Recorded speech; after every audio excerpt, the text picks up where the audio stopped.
Welcome back to the Goddesses of Social Work podcast. I'm your host, Renita Ray Davis, and today we're continuing our special Swag Award series honoring social workers who embody service, wellness, advocacy, and growth. Our guest today is Dr. Angela Campbell, a 2023 recipient of the Swag Award. Angela is a social work leader, advocate, and healer whose life and work have been dedicated to dismantling systemic inequities in child welfare. She's a proud graduate of Bennett College, the University of Pittsburgh, and just this year earned her doctorate from the University of Kentucky, where her research focused on reforming outdated child welfare policies to ensure equity for all families. Angela is also a member of Alpha Kappa Alpha Sorority Incorporated, a graduate of the Sankofa Leadership Institute, and a current racial equity fellow in child welfare.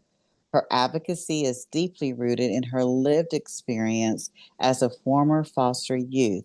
She has championed the needs of foster youth and homeless young adults, helping them secure housing, pursue education, and develop the life skills and networks that sustain them long term. Beyond her professional work, Angela is a writer, traveler, poet, and tarot reader who uses her platforms to offer healing, creativity, and joy as acts of resistance. And just recently, she released her first poetry collection, Healing the Inner Child, a collection of poems. Angela, welcome to the podcast. I'm so honored to have you here today. Thank you for having me. I'm super excited to be here. Oh my goodness. I have been waiting for this one. Once I got your bio, I was like, I cannot wait. And let me tell you why I can't wait. Mhm. I read that you are a tarot reader and you use that on your platforms to offer healing, creativity, and joy. I too am a tarot reader. I love Yes. tarot and I use it because I love the images and being able to share and look at the images with my clients to ask them what's resonating with them. And one of my favorite tarot cards is no, the favorite for me right now is Mhm. the Nine of Wands. When I see the Nine of Wands and that traditional image of the Nine of Wands, I think of the resilience our clients go through of having been beat up by the system, by their families, by the world, and yet they are still standing there ready to go one more time. That's the whole reason they're coming to therapy, right? So I'm Mhm. curious, what is your favorite tarot card? So I have a few. Mm, I have a mm-hmm, few. So one of the cards is the Lover's card, which is traditionally the Gemini card, because mm-hmm. we're Geminis. And so I love the Lover's card because I just love love. I think love is just so beautiful. I love the planet Venus and just radiance and all things that come with love and just pleasure and enjoyability. So that's one card. I also love the Sun card. I have a ton of decks, but one of my favorite decks is the Afro Goddess collection. And the sun card is so beautiful because it has like this black goddess with a huge afro and the sun just radiating down on her. So I love the sun card. And my last one would have to be the Queen of Pentacles. I am all about the abundance. And that is in every form, not just money, but love, joy, creativity, every form. Dr. Campbell, that was such a great answer. And you know what? You're gonna have to pull me back out of this rabbit hole we about to go down. But I've gotta go here. I've gotta go. One, the planet Venus is also my favorite. I Mm. try to embody Venusian energy as evidence Yes. on a daily basis because I know that when we embody that Venusian energy, we magnetize wealth, relationship, alignment to us. We don't have to Mhm. go and search it out. We embody it and then we magnetize it to us. So I love that. The other with the Queen of Pentacles, Of course. Can I tell you what my theory is on the Queen of Pentacles? Yes. She is the Proverbs 31 woman. Mm. And in the biblical tarot, she's actually the Proverbs 31 tarot deck card. Yeah, I have so many decks like you too. And I had already been thinking that. And then when I got the biblical tarot, that's the image that they had for her was the Proverbs 31 woman, is the fact that she's able to, you know, take care of her home. She has a vineyard. She's making investments. She's about her business. And she Yes. makes sure that her families have what they need, whether it's cold or not. And so I also am a fan of the Proverbs 31 woman. And then finally, the Afro Goddess set, come on through. Yes. That is the most beautiful deck. Did you get the original when she had the big cards, or did you get the second printing of it? The second printing, Me but I too. did get the book. You know, the book, and Ah, she has poetry with each card. oh, come on through. I didn't even know What is her that. name? Andrea Furtick? Amazing. Yes, You all have to check out that yes. deck. Hmm. I love that. Oh my goodness, that was so great. That was so great. Now, I said you're on the pull me out of the rabbit hole, but I'm Hmm. gonna ask one more question. In what ways do you find yourself using the tarot with the people who come to you for healing? So people often reach out to me when they are facing uncertainty. Maybe they're in a job that they don't enjoy and it's draining them, and they're really frightened to take that leap of faith. Or maybe they're in a relationship that doesn't feel healthy and they don't really feel supported to be able to cut that tie in that moment. And they're seeking some guidance, some clarity, some wisdom from their ancestors, their spirit tribe, divinity. So those are just two examples, but all different types of life circumstances cause people to reach out to me for a reading. I love that. I do. I love that. And so I'm going to get to why I started the Guys in Social Work podcast, which is I love hearing about the journeys of social workers, how they found out about social work, what was their journey into, like, Mhm. school, the colleges that you went to. And then Dr. Campbell, and I love saying Dr. Campbell, you went all the way through to your DSW. And so for you to be Mhm. that committed to the profession of social work, I want to hear your love story with social work. Absolutely. So I attended Bennett College in Greensboro, North Carolina, one of only two HBCUs that are all women's colleges. It's just us and Spelman. Shout out to my Spelman sisters, but major shout out to my Bennett sisters. Going to North Carolina as a former foster youth in Pittsburgh, Pennsylvania was a major decision. And a decision that people, and when I say people, I mean a lot of professionals that I had at that time on my professional team, they really suggested that I not go that far. They felt that it may be best for me, a foster youth at that time, to attend community college in my city, like a lot of the young people did. And while I respected their opinion, I knew that that was not my path. And so I advocated for myself at the young tender age of 17 and told them, I'm going to North Carolina. And it would be really awesome if you all provided me with the supports to make this happen. And they did.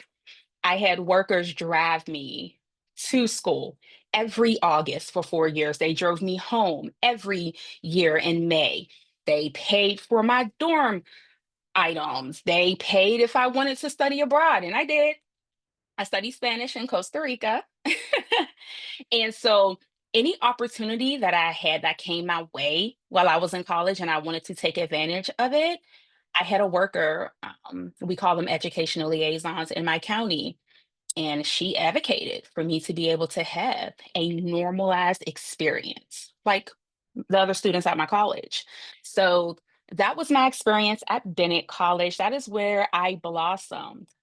That is where I came into my true leadership and really came to understand myself, my history as a Black woman, and felt really empowered by sisterhood.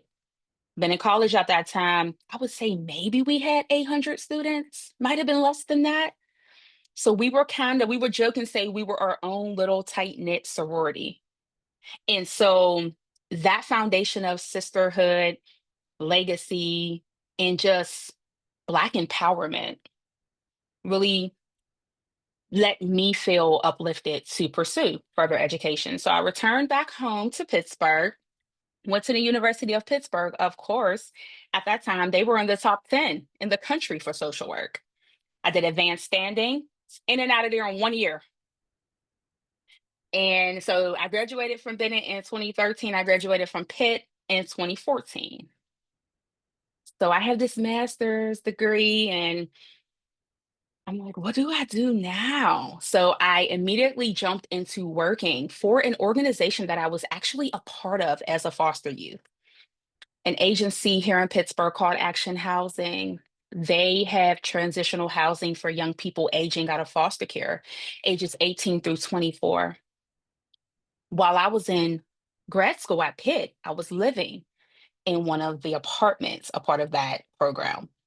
Once I graduated, they hired me. I became staff. I was working overnight, monitoring the building, making sure young people weren't sneaking people in. You know how it is. You got to make them sign in, sign out. Who's in this building? Do room checks and things like that. I waited for 6 months and I worked overnight until a case management position became available. And that's what I wanted. So I slid on in there, got that full-time case management position, worked there for a few years. I then started to facilitate a therapeutic art make shop space for these young people. In this space, we created digital 3D art printing, we crocheted, we painted canvases. Young people started businesses. We would pay the fee for these young people to set up their artwork at different events, and they would pocket all of the money. It was empowering, it was amazing.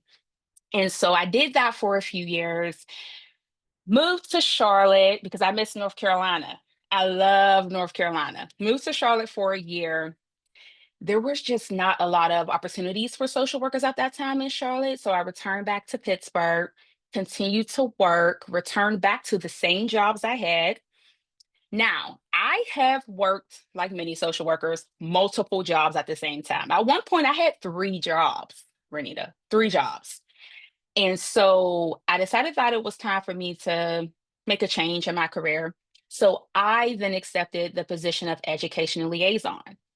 That worker who I talked about, who supported me when I was in college, full circle moment.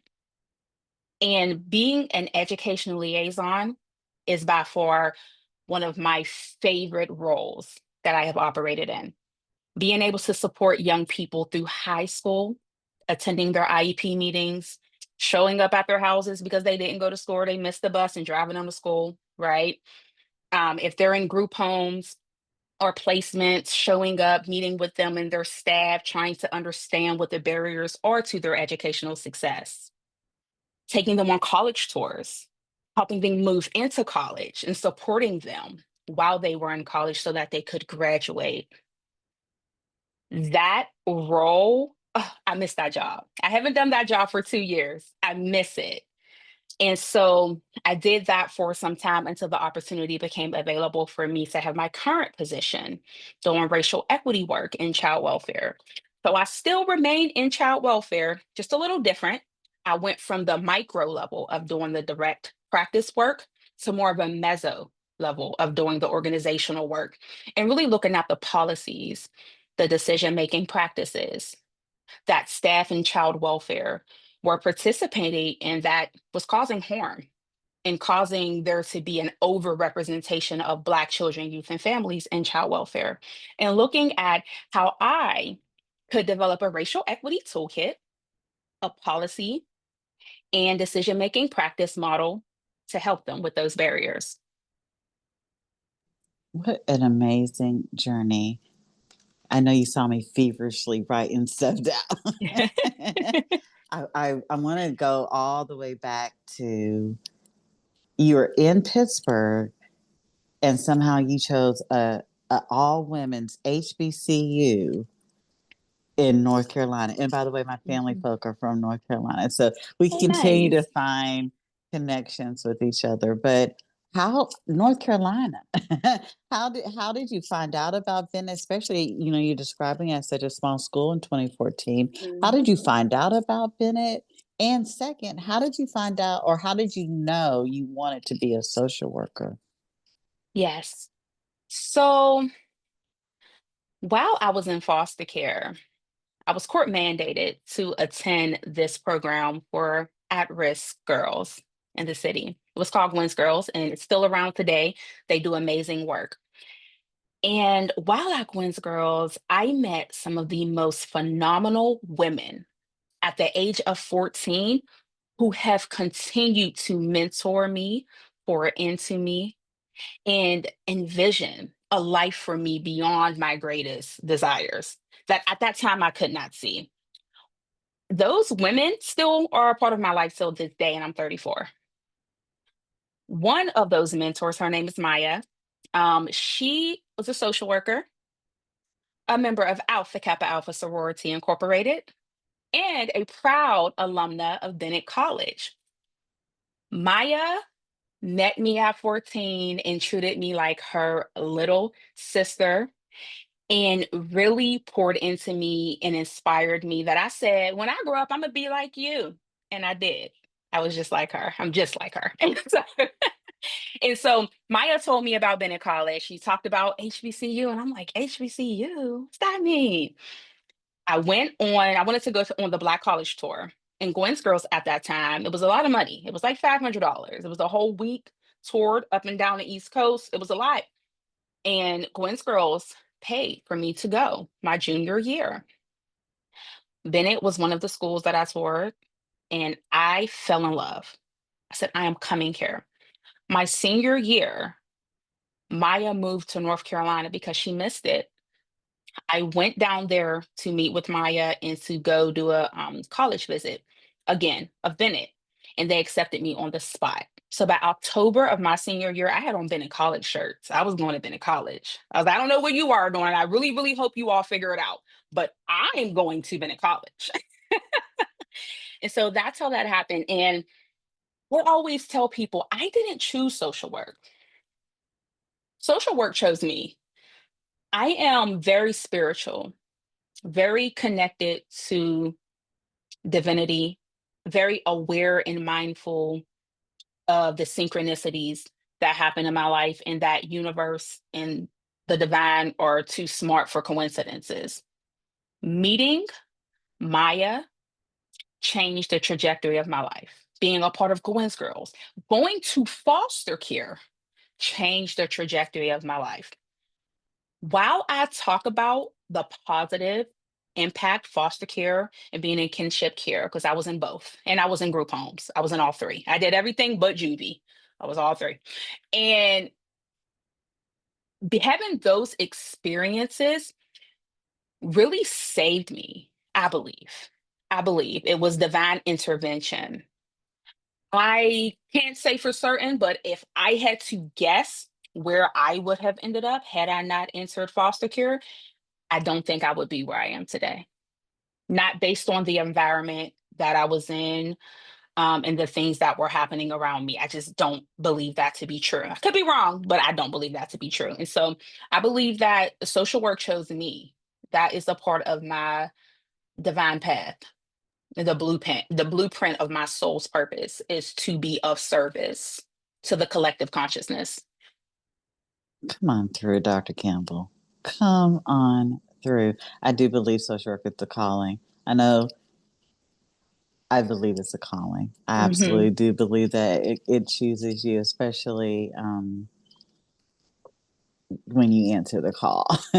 Hmm. Absolutely. I want to, when you were saying if you had not had the experiences being in foster care, kinship care, going into Gwen's Girls, meeting Maya, all of that, if those things hadn't happened, you wouldn't be Dr. Angela Campbell right now. And as soon Mhm. as you said that, the Goddess of Social Work book club this past month, we just finished reading What Happened to You by Oprah Winfrey and Dr. Bruce Perry. And, I was telling somebody, I said, I know I'm a geek, but at the end of the book, Oprah Winfrey had me in a chokehold talking about the brain and all of that.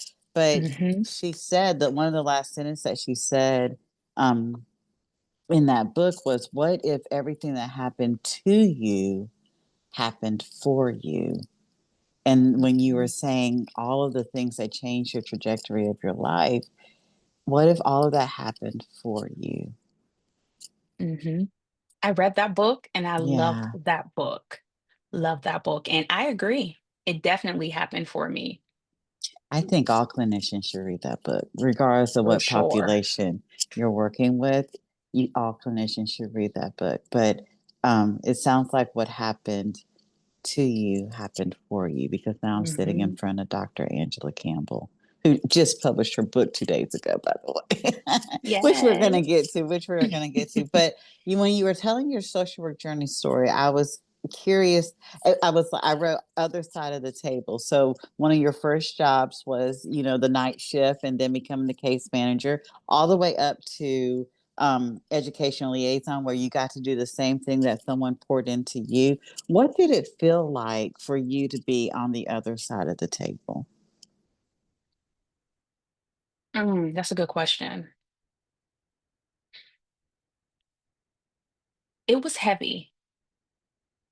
It was heavy because, I understood the positionality of these young people at such a vulnerable age and stage in their lives, and how terrified they were, feeling like they were being thrusted into this big world that could very well chew them up and spit them out if they were not prepared. But at the same time, not everyone working with them knew how to properly prepare them. And so it was heavy because I felt like a timer ticking. I could see the young people and I could see like a timer ticking until they aged out. And I'm naturally anxious, but I was very anxious because there's really no room for error, right? Like this is these young people's lives. This is their livelihood. And so I was metaphorically the divine parent for these young people. Mind you, we're peers.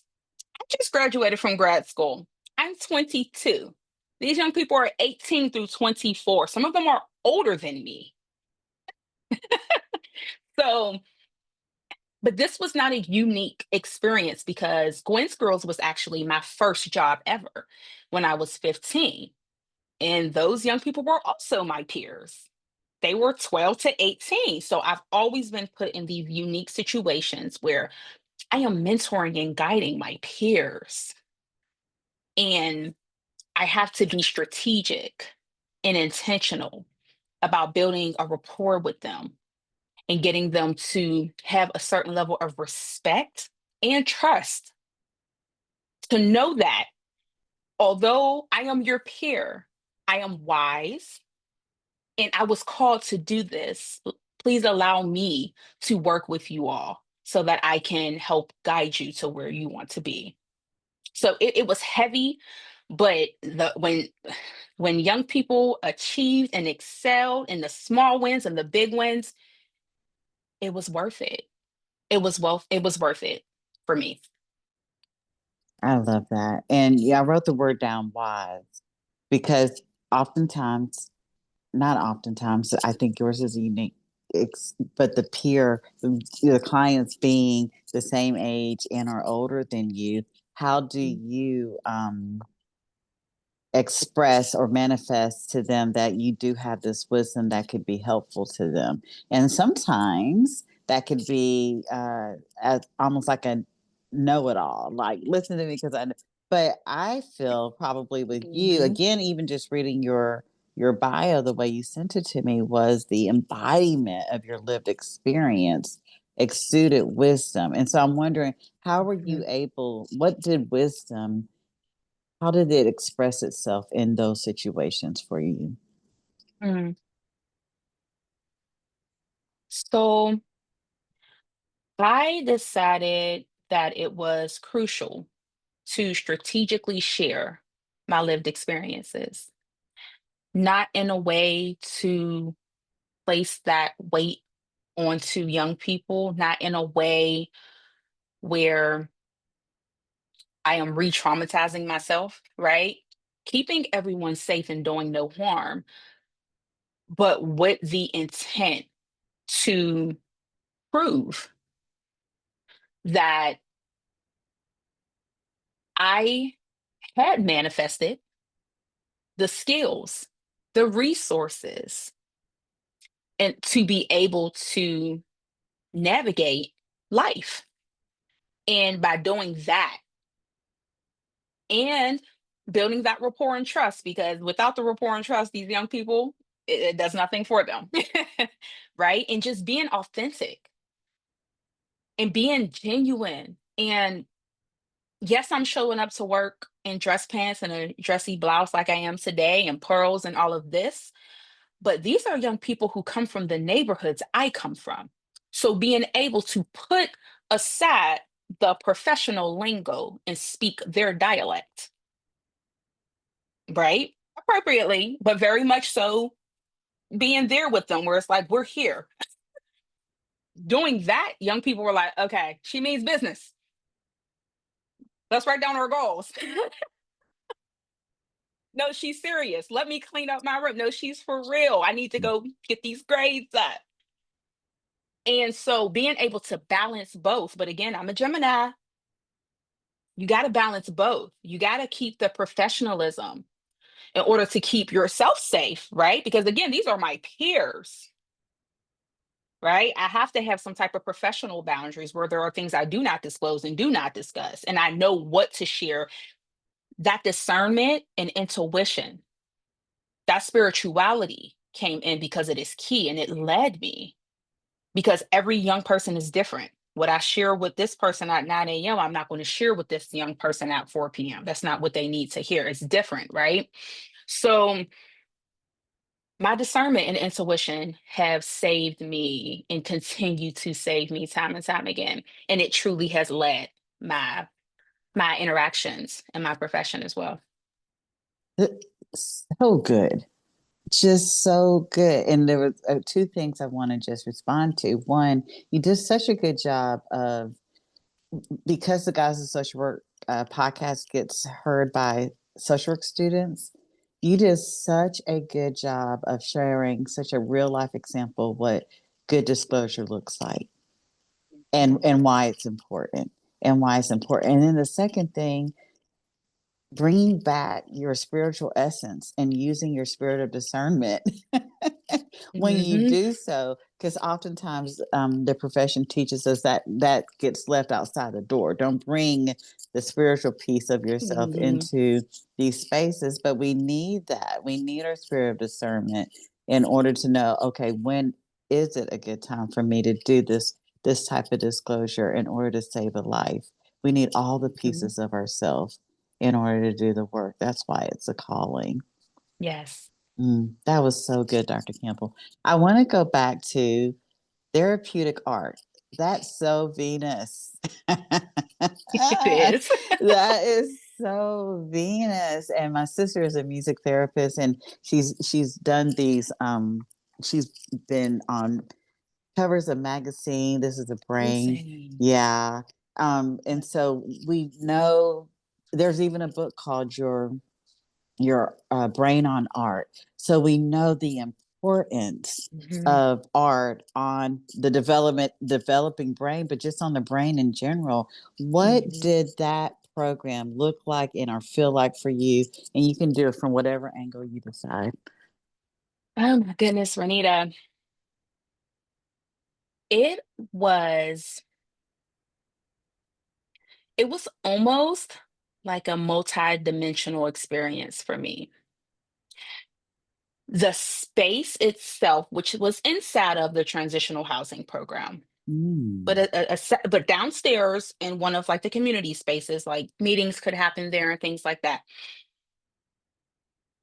Now imagine there's 3D printers, there's wood everywhere, there's canvases, there's fabric, there's beads, there's jewelry kits, there's all of this stuff. And we have technology. So there's laptops, there's iPads, there's a smart board. And so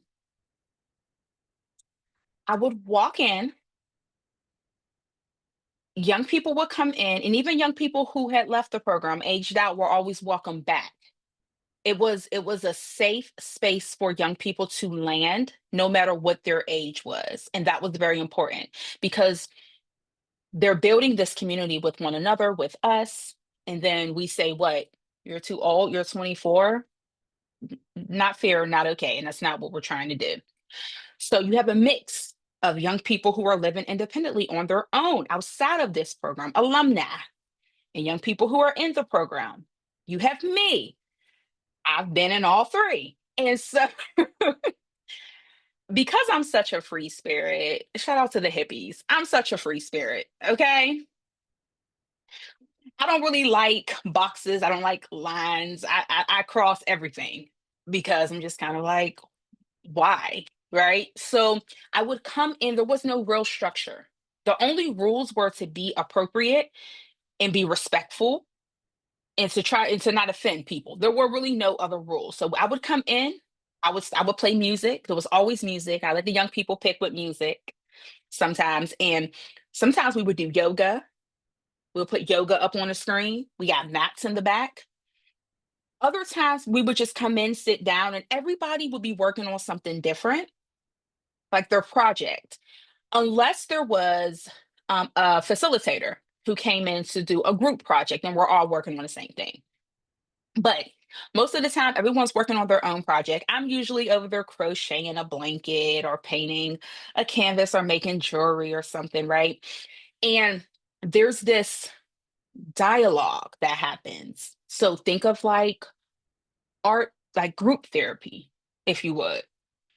Young people are in there disclosing positive things that happen. I got a job this week. Miss Angie, I signed my lease. I just bought my first car. I got engaged. I mean, we were in there celebrating all types of things. But then also the challenges were presented. I have to move out in a couple of months, but I still haven't found an apartment. And then a young person might say, well, my apartment complex has opening. So there's this sharing of resources, right? It was such a beautiful experience that I think and reflect on it often. I have now worked in this space for maybe 4 years, 4 years now. It might be a little longer than that. And so I think about this space often because it literally was like stepping into a portal.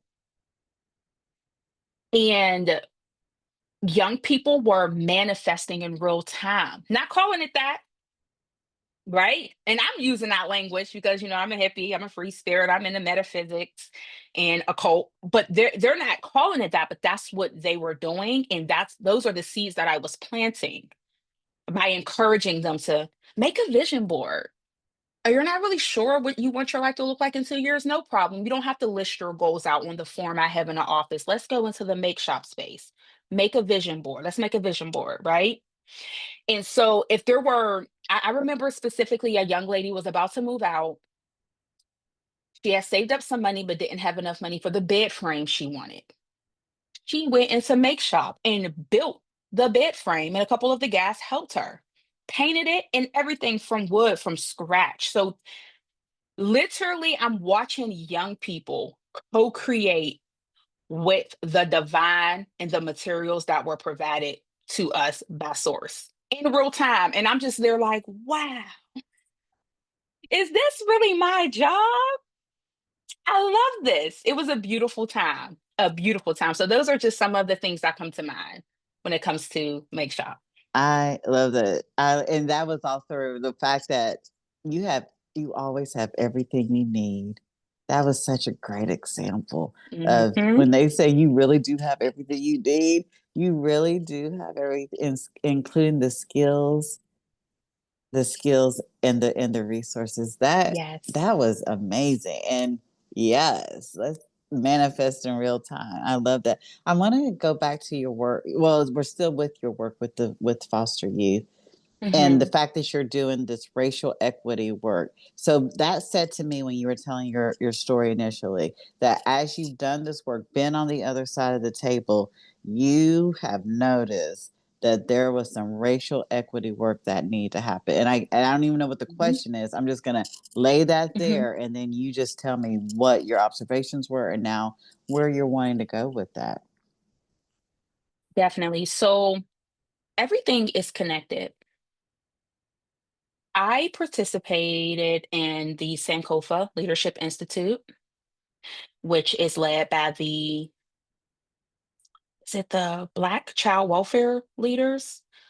And so it was a 1 year program, some virtual, some in person in Charlotte, North Carolina. There's North Carolina again. He's calling me, right?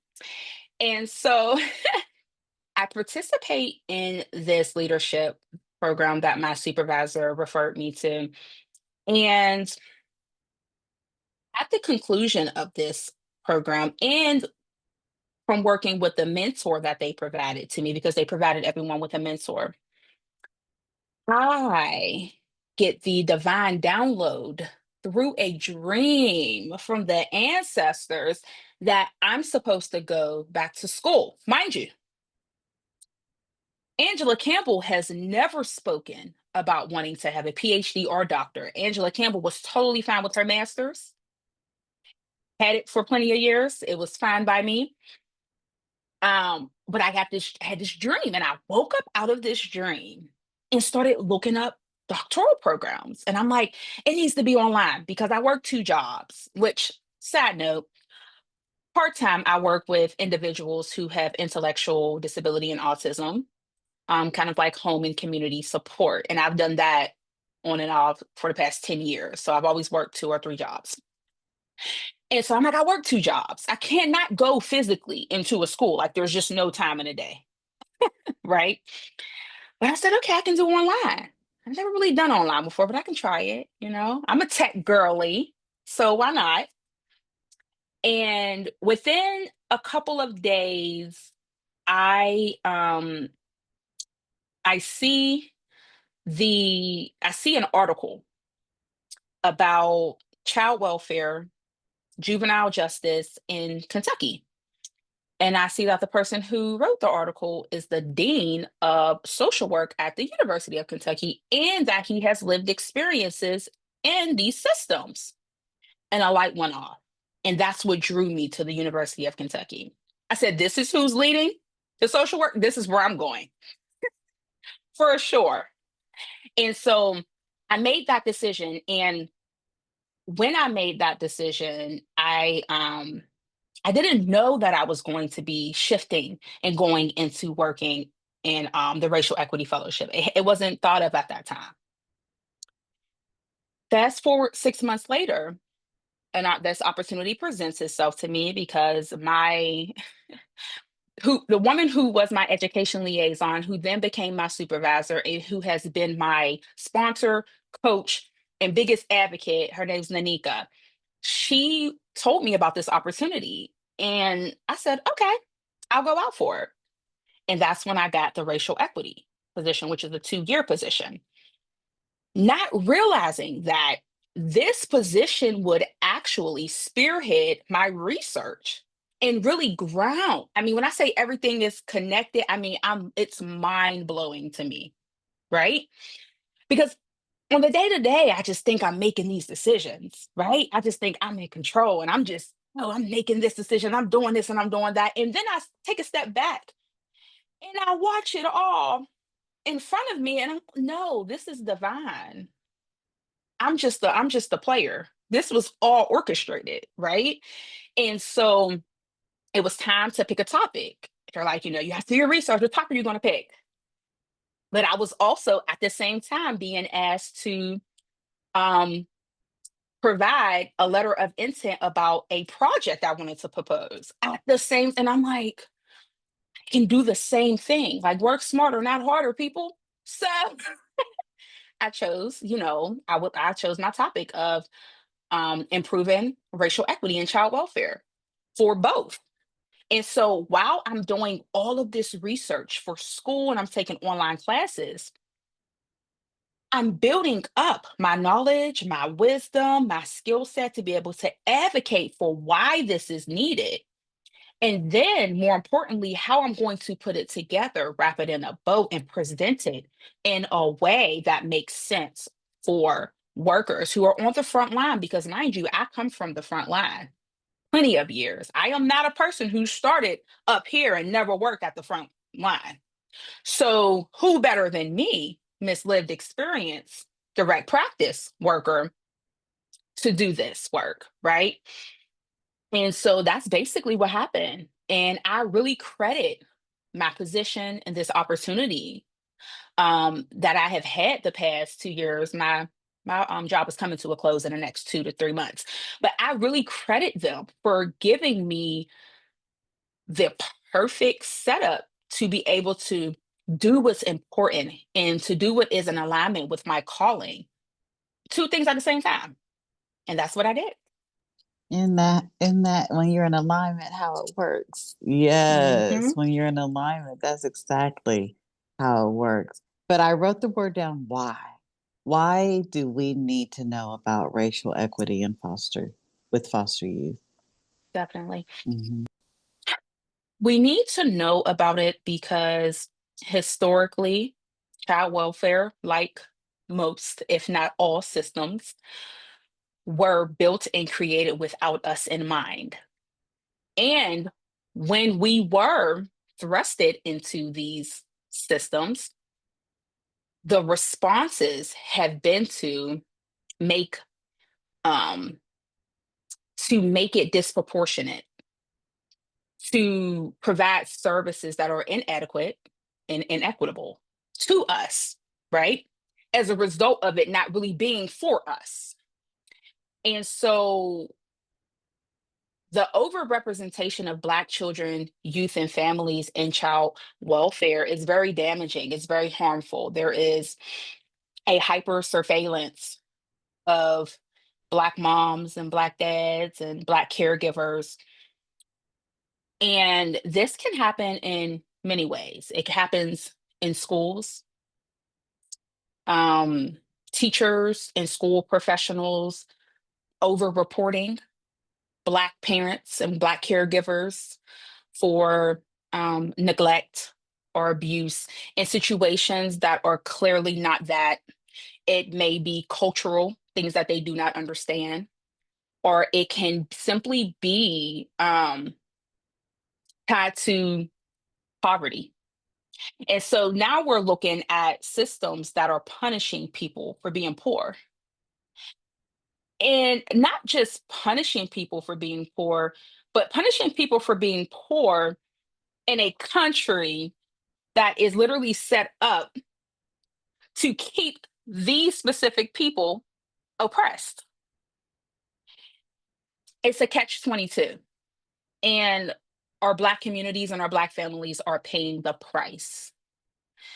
Um, our Black young people who age out of foster care are more likely to experience life disparities, health disparities, mental health diagnosis that could otherwise be supported through other modalities, right? We're talking about spirituality and different healing type of frameworks that aren't really presented to our Black and brown communities in a way that they should be, because those are our practices. That's where we come from, right?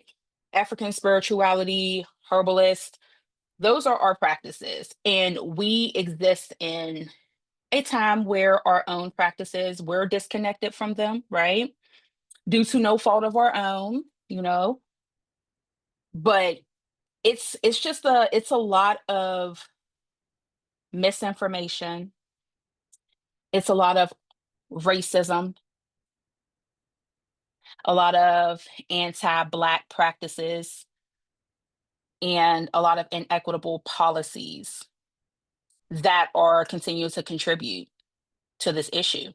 And some people may think, or they may not know, but once you have an open case in child welfare or CYF, it is very difficult to get out of the system. So if you come into the system for a reason that is connected to poverty, why aren't we just helping people? We're here to help. Why aren't we providing resources, connecting people to services? Why are we tearing families apart? Right? It's crazy. It's crazy. I And so much needs to happen to yeah, undo the harm. that was such a good, uh, not good, but such a thorough answer. I really liked, and I don't think I had ever heard this, and I'm sure you're in these circles, but I liked how you pointed out hyper surveillance. I never Mhm, heard that phrase, but that's exactly what it is, the over reporting, the hyper mhm, surveillance of brown and black parents as it relates to their kids. And that being the trigger point of how these mhm, families get into the system.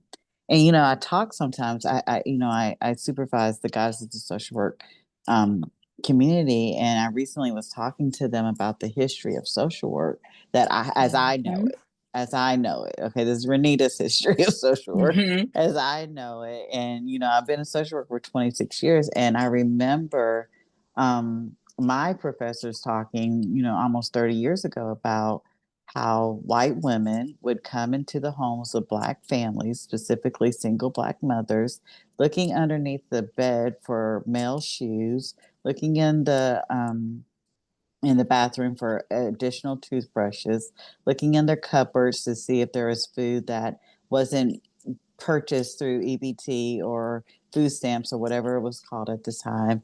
And if for whatever reason, if they felt like they had a man who was in the home or had additional resources that weren't welfare resources, they mhm, literally would cut them off of their of. And so having to have a life that catered to the whim of white women in the social work mhm, profession, and then how can we change that narrative? And I think it's important that we do. And even just your story, Dr. Campbell, of these kids were out of my neighborhood and we need to talk their lingo and speak their mhm, language is so important for us to help them empower themselves, feeling instead of feeling I have to do it this way because she's going to take my resources. But no, she knows this. She knows what I'm going through, and I'll listen because she's been empowered, so she can empower me. mhm, mhm. Definitely. And with that, I often think about if my young people that I work with, and maybe they have come in contact with, but the social workers who would not be able to reach them because they can't connect to them. They don't come from where they come from or anywhere similar to where they come from. And I think that's why it's so important to make sure that we are hiring social workers and people with A, lived experiences, and B, who look like the majority of the young people and families in our system. If I'm saying there's an overrepresentation of Black and Brown children, youth, and families, why is the makeup of organizations predominantly white? There's a disconnect here, right? And it's not to say that there aren't initiatives and cultural humility trainings, and we do all the things, right? But some things I believe you can't teach. That's just my belief. Some things I believe is it's either it's just in you or it's not. And the young people know they're very intelligent. They're far beyond their years, unfortunately, because they've had to be to protect themselves and keep themselves safe. And they're very intuitive. These young people, they look at you, they look at your jewelry, what shoes you're wearing, what car you stepped out of, what kind of bag you have on, is it name brand or not? They are seizing you up. They are reading you. And before you even say, hi, my name is, they already made their mind up about you. They already made their mind up. And so being able to have that level of wisdom has also helped me, because when it's time for me to go and pick up a young person in my car and take them on a college tour, I'm putting on my HBCU hoodie. I'm not dressing like this.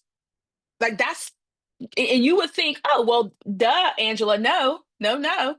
That's not common knowledge. I've seen it, right? You, we have to be relatable, right? We have to be able to feel safe enough in our roles to bring our humanity to our roles and to stand on the fact that my profession is not my personality. I'm into all the things. I know all the things. You want to talk about travel? Let's talk about it. You want to talk about shadow work? Let's talk about it. You want to talk about past life regression? I had one of those meetings. Let's talk about it. Right? It's like I have a range of the things I can talk about, and I'm not like a robot. I'm not a robot. I'm not AI. And so I would love to someday teach social work students frameworks that make sense, that are practical, and that can really minimize the disconnection between social workers and our clients and community. And you know, the whole time you're talking, the relatableness, the desire to teach, the still wanting to be a student yourself. I was like, no wonder you love the lover tarot card. That's the embodiment of all of that relatability. So I feel I'm, Definitely. you know what, I had while you were talking to, I was thinking, North Carolina is calling you to teach. Wouldn't that be the type of social work you want to teach in North Carolina with the Geechee and all of that? Honey, Yes. honey, yes. Yes. I'm I'm actually looking to move to Puerto Rico next year.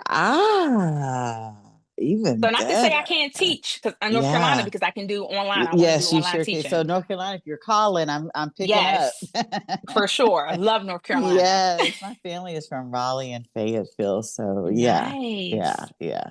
I love that. You know, I got so much more I need to ask you about. And the Okay. reason I met you was, you know, we're going to pause for the cause. The great Cherise Nance, who is the Yeah. creator of the Swag Awards, she Hmm. connected me with some of the honorees, and you were one of them in 2023. Hmm. And what we know is SWAG stands for Service, Wellness, Advocacy, and Growth. In 2023, you weren't even, or maybe you had just stepped into the racial equity role, but here it is. You have won this award. What did it mean for you to win the SWAG Award in 2023? It meant so much to me as an introvert and very eclectic individual to be recognized by my peers. I really respect the work of my peers. And so I was very excited. I was very humbled. And I just had an immense amount of gratitude because I have been, in my humble and divine opinion, I've been doing God's work. I have. And I have never had the personality of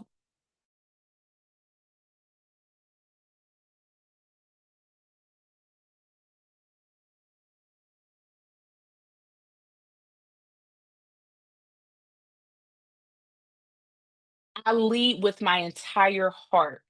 I lead with my entire soul, and I just try to walk the path of my destiny. And oftentimes, because I am still having this human experience, it feels that the people who are doing the best work, the good work, often get overlooked because we're not, look at me, look at me, look what I've done. Right. And so I was just very honored. I was like, me? Why, thank you. I appreciate it. Yeah, I was honored. It was very special. It was very special. And I hear she puts on an amazing ceremony. It is a whole party for you guys. Was your ceremony amazing?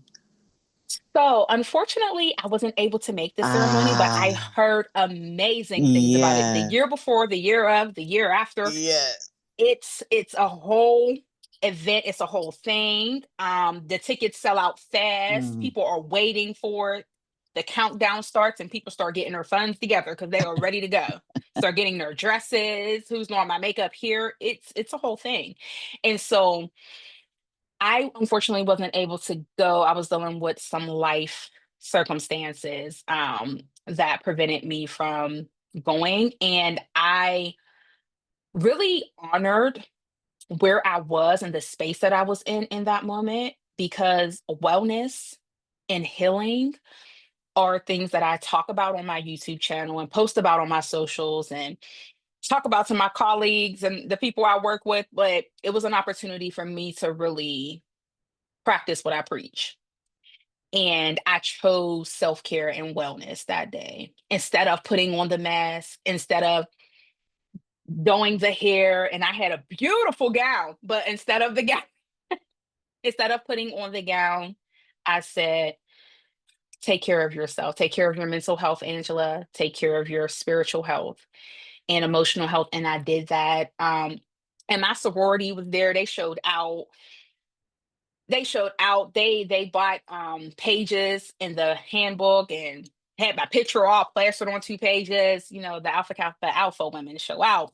And so they had one of my line sisters show up at my apartment with 2 bouquets of flowers. I got my flowers in real time. They were like, oh, she can't make it, no worry, we'll take these flowers to her.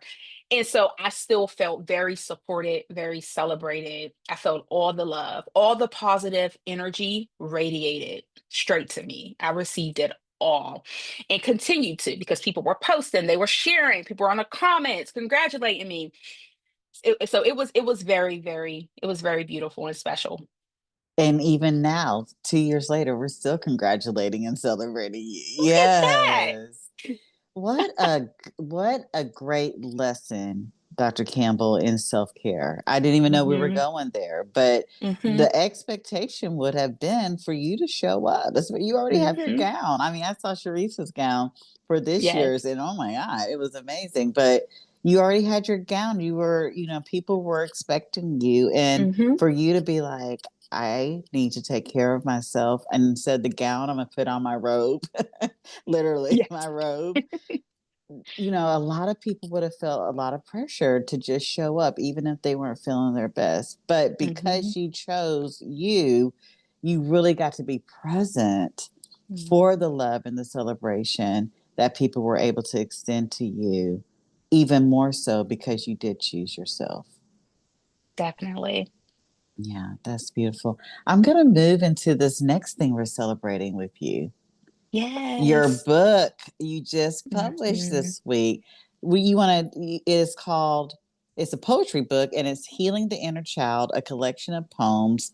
And I know that you told me it was written poetry from the age of 12 to 34. So I'm Hmm. assuming you have been writing since you were a preteen. Do you want to tell us about the book? Yes. So I am a book lover. I am a nerd and I'm proud of it. Shout out to all the nerds. So I love reading. When I was a child, my mother used to have to force me to go outside and play with my friends. They would come and they would bang on the door. Angela, you said you was coming outside today. No, I want to read.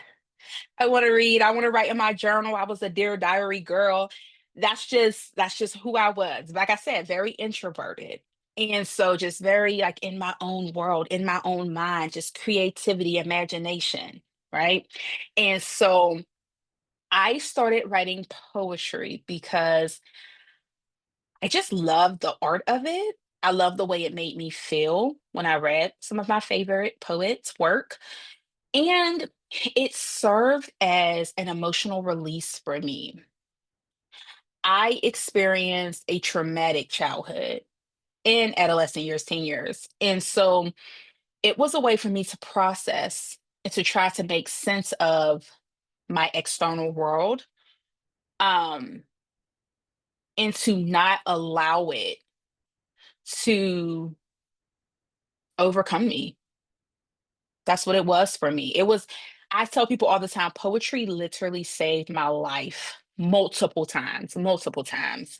And so it's always been very healing for me. And as I got older, I would write a little less in some phases of my life.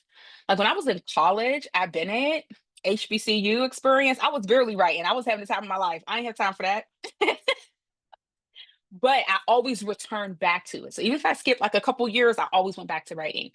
And then what I realized around 16 years old, I started to realize that through writing, I was changing and giving different meaning to my reality.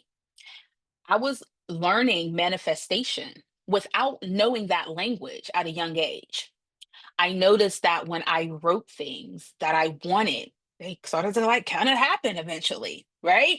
There was like this magical essence to it. And I was like, oh, I have powers. And so I always wrote, even if it wasn't poetry, I wrote journal entries, or I was always big on listing my goals and then writing intentions and the steps and, SMART goals and things of that sort. And I tell people I wrote my way into this reality.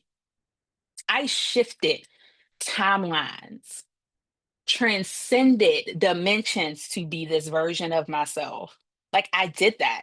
And I did that while being in therapy since I was 8 years old because of my experiences at such a young age. I've been healing my whole life. Right. And so when I'm on YouTube and I'm talking about healing, when I'm posting on TikTok about manifestation hacks, these are things that I do daily. These are rituals for me. And writing is just one of my favorite hobbies that just so happens to transform my life. And I wanted a way to pay homage and to give reverence to the art of poetry and writing and for all that it's done for me in my life. Angela, that is so beautiful. So what I hear you saying, you've been scripting. Mhm. Yes, you have Yes, been yes. scripted. And one of the things I've said it multiple times on this podcast, I believe, and I say it to my group, write the vision down and make it plain so that I may run with it, so I may see it and run with it. One, the vision boards you're telling your kiddos to do, I believe, I Mhm. have vision boards right now I'm looking at. I believe in put it on a vision board. But I also believe I will tell my people, get your pen out. We're writing it down, Write especially it. around their Mhm. birthday. Write it down. We're writing Mhm. down what it is you want to accomplish in our experience over the next 6 months to a year. Let's write it down. And in doing that, you write the vision down and make it plain so that someone, your higher self, God, Spirit, universe, sees it subconsciously and restart running towards it even though you don't even realize you're doing so. I have Mhm. post-it notes in my bathroom wall. Me too. Yes. Let me just scribble this down real quick and just put it in front of myself so that when I'm brushing my teeth, using it, whatever it is, I see that thing that I said I wanted. And then you kind of get so used to seeing them, you forget that they're there. And then one day when you're paying attention, you're like, oh, I accomplished that. I Mhm. accomplished that thing. And so, yes, the writing it down. I'm so super excited about that. But I want to ask another question about your book of poetry that we're going to make sure we have the link for in your podcast notes. What do you Mhm. hope people get out of it by reading your book of poetry? Mm. I hope that people feel seen, understood, and felt.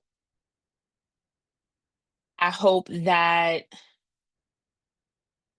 they are empowered to seek healing. And if they've already been healing, to be motivated to go deeper.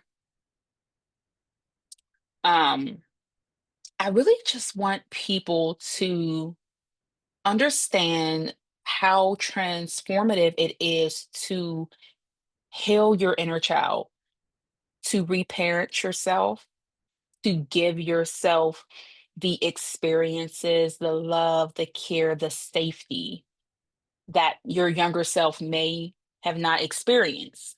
That is what I have been doing. That is what I'm still doing. Um, I am going to a conference in a few days in Florida and didn't really realize that it's at Universal Studios, right? So I go onto the website and they have a Super Nintendo world, a whole world dedicated to Super Nintendo. So I'm obsessed with Mario. Grew up playing Mario. I still play Mario Kart with my clients till this day.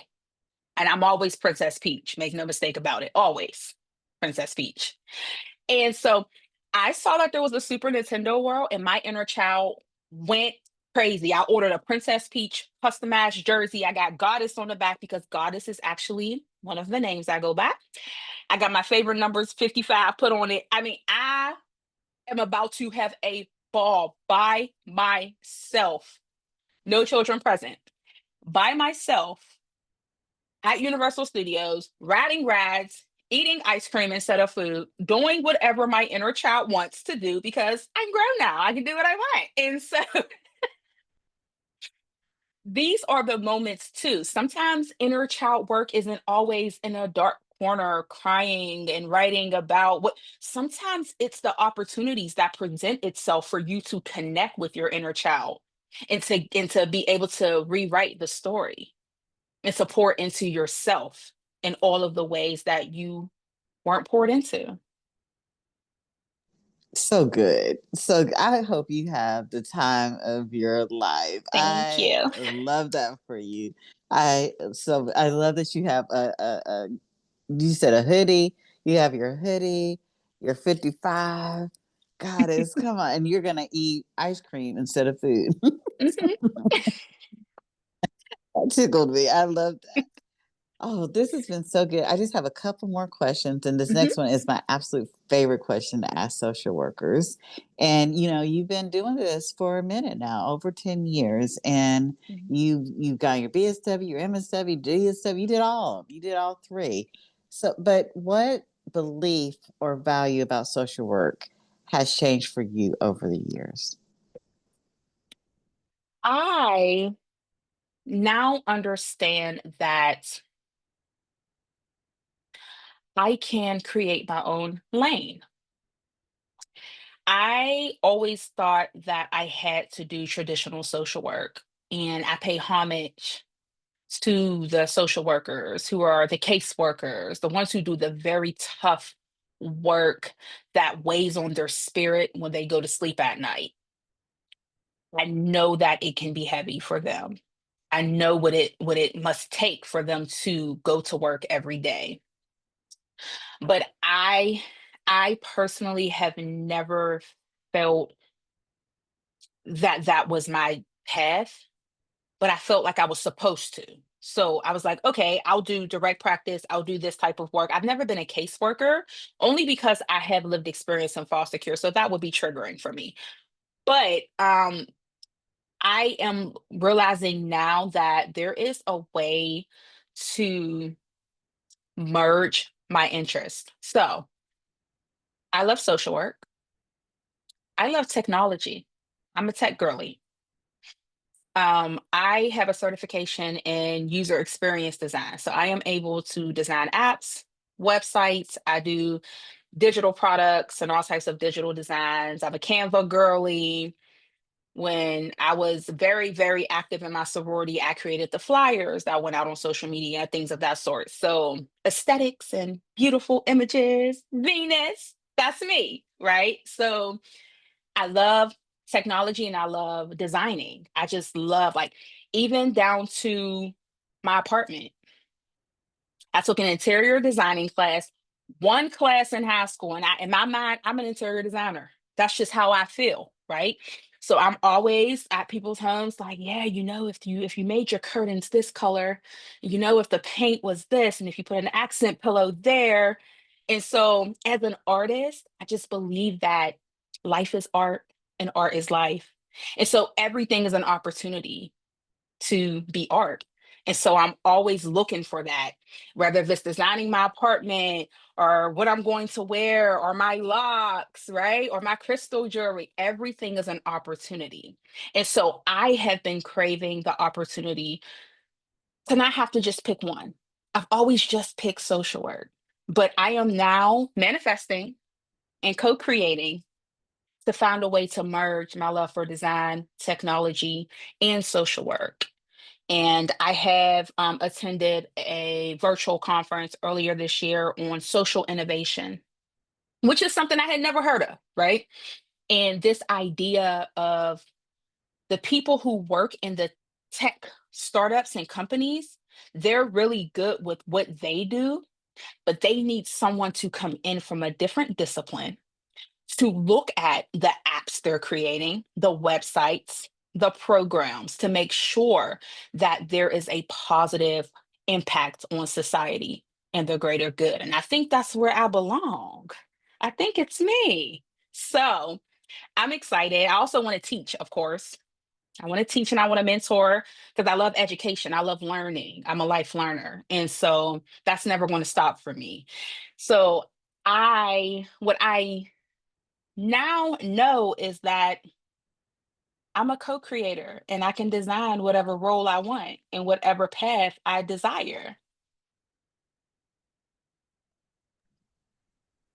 I'm sitting here. I'm just like, I I have no words for that answer because it is beautifully, gorgeously perfect. Thank Absolutely, you. because I do think you're right. We have this thing over here that we're doing, and we just keep choosing social work, and we don't feel like we can pull the two things together. And for the last 5 years, that's one of the struggles I've had. It's like, how can I Mhm. pull in how I've co-created it is through my supervisees and saying you can do that thing and social work. So we have yoga and social work. We have singing and social Mhm. work. We have all these different things that they are doing the thing that over here that they thought they had to keep separate and bringing it into social work and being able to see you guys pull those things that you love together is changing the profession. And I love that for you so much. And can I tell you, because before we started, you said you liked my background. And I was like, oh, thank Yes. you. But to hear that you're an interior designer Mhm. and that you like it, it's just like Mhm. that took that compliment 100% way up.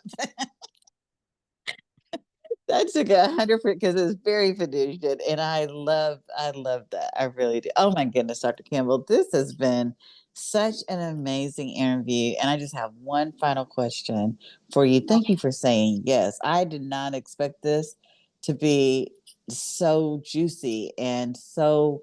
You gave me permission to show up as my authentic self. And I think even though we like show up as your authentic self, sometimes we Mhm. need an outside person to come back in and remind us to show up as our authentic self. And I want to tell you that's what you did for me today. So thank you.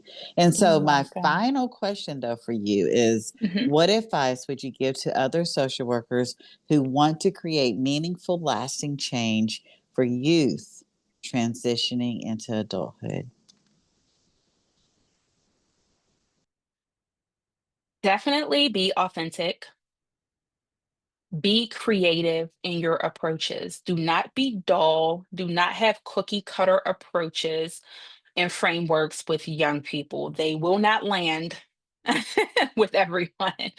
Um, we always talk about meeting people where they are in social work. Really put that into practice. Do not allow that to just be a catchy phrase. Meet people where they are, learn their interests, learn their barriers, and be specific and intentional, so strategic about the frameworks that you design to interact with them and to help them. I also think that it is important to do what you're passionate about. And respectfully, if you are not passionate about working with these young people, do not work with them. Get clear on your population, your expertise, your passion. Be driven by your passion. These young people, many of them really need support beyond the typical framework of social work. It's also important to make sure that you are teaching them basic life skills, how to address an envelope, how to open up a bank account, how to catch the bus, right? These are things that people will think, oh, well, this is no, these are skills. If no one taught you, you would not know how to do it. And so when working with young people, I think it's also essential to focus on building their soft skills, teaching them how to appropriately write an email, right? Helping them with their resume, helping them to improve their communication skills is vital. It's so vital. And this is beyond interviewing for a job. This is beyond a script for a job. I'm talking about for their interpersonal relationships. Many young people, they don't have a huge community, a huge amount of support. And so they need to have the communication skills, um, along with the skills to be able to sustain and nurture bonds and relationships. When I think about what I could have not known when it comes to maintaining bonds with my mentors that could have prevented me from having these people in my life to guide me, it's a scary thought. It's a scary, scary thought. But along the way, some of it was intuitive. Some of it was intuitive. I just kind of knew. But other things I was taught how to sustain those relationships because professional relationships come to termination. They need natural supports. They need natural supports. They need coaches, teachers, mentors, whomever in the community that runs the rec center. They need support. And even if they have their biological family or foster family or kinship supports, if they're likely unstable on and off again, they always need community outside of family to kind of serve as that safety net. Many adults are walking around with a safety net. Most of us who have aged out, and even older ones like myself, do not have a safety net. Who do we call when we need something? Who do we call when there's an issue with our car? Who do we call? Those types of issues. Who does a young person call if something happens with their place and they need somewhere to stay? These are the types of circumstances. Who do they call when the dorm is closing and they usually let them stay for breaks, but they can't stay this time? Where do they go? Are they homeless now and they're just trying to get their education? It's so imperative to help young people build up their social ecosystem. So good. You know, I wrote down s- frameworks that you design. I think one, I think we need to encourage social workers that you can design your own framework. Mhm. You're a generalist for a reason. You take all of Mhm. the pieces of the things that you resonated with, including your lived experience, and you create your framework. And so then once I wrote that down, and then hearing the rest of what you just said, and your label, your title as an interior designer, that takes on a whole new meaning. You going inside with these kids and shifting and changing what's going on in the side of them as their interior designer so that they can live a quality Mhm. life is so, so, so, so beautiful. So, Dr. Campbell, this has been amazing. Just thank you for being here. Thank you for the work that you do to stand with and for our young people who deserve love, stability, and opportunity. Congratulations again on your swag award and on your new book release. We'll make sure that we have all of her links in the show notes. And for those of you listening, you can find Angela's work, writing, and spiritual offerings on her social media platforms and YouTube channel. And please, please, please support this sister and get her new poetry collection, Healing the Inner Child. I'll make sure that link is in the show notes as well. And y'all, this has been another episode of the Goddesses of Social Work podcast. I'm your host, Renita Ray Davis. And until next time, keep serving, keep growing, and keep honoring the sacred work of social work.